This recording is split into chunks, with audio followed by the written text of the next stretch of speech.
Holiday Angkasa Wisata kembali memberangkatkan 433 jemaah di bulan Syawal, Kamis 25 April 2024. Bertempat di Bandara Sultan Mahmud Badarudin II Palembang yang akan diterbangkan langsung full charter satu pesawat. Penerbangan dari Palembang menuju Madinah menggunakan maskapai Lion Air. Disampaikan oleh Deddy Suparman, CEO PT Southern of Sumatra Holiday Angkasa Wisata. Dengan keberangkatan 433 jemaah full charter, hari ini terakhir keberangkatan di bulan Syawal 1445 Hijriah. Dan mulai diberangkatkan lagi pada bulan Juli 2024, jemaah akan merasakan pengalaman pergi umroh terasa pergi haji dengan penerbangan langsung dari Palembang ke Madinah. Dan juga Holiday Angkasa, pilihan tepat dan cepat dalam urusan keberangkatan umroh.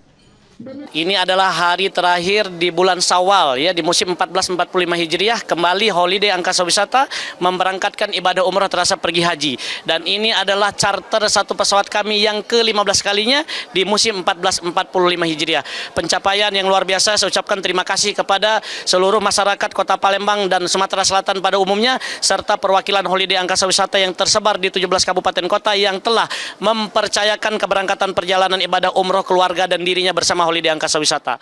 Sementara itu, staf ahli pemerintahan Provinsi Sumatera Selatan berpesan agar para jemaah untuk selalu menjaga kesehatan dan diberikan kelancaran dalam melaksanakan ibadah umroh sehingga kembali ke tanah air menjadi jemaah yang mabrur dan mabruroh. Jaga nama baik Sumatera Selatan dan Indonesia pada umumnya.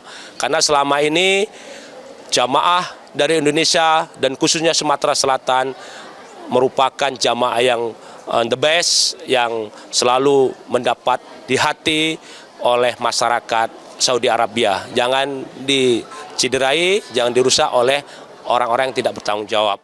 Sementara itu, Kementerian Agama Sumatera Selatan selalu mengawasi dan menghimbau kepada masyarakat untuk tepat memilih travel umroh yang amanah, sehingga jemaah mendapatkan keberkahan dan menjadi umroh yang mabrur dan mabruroh.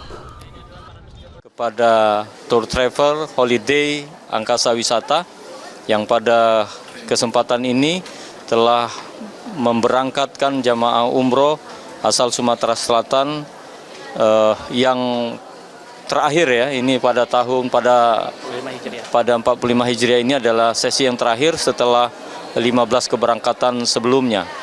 Dan ini adalah suatu capaian yang luar biasa. Hingga saat ini di musim umroh 1445 Hijriah, Holiday Angkasa Wisata telah berhasil memberangkatkan kurang lebih 10.000 jemaah ke Tanah Suci. Rian Kusuma, PAL TV.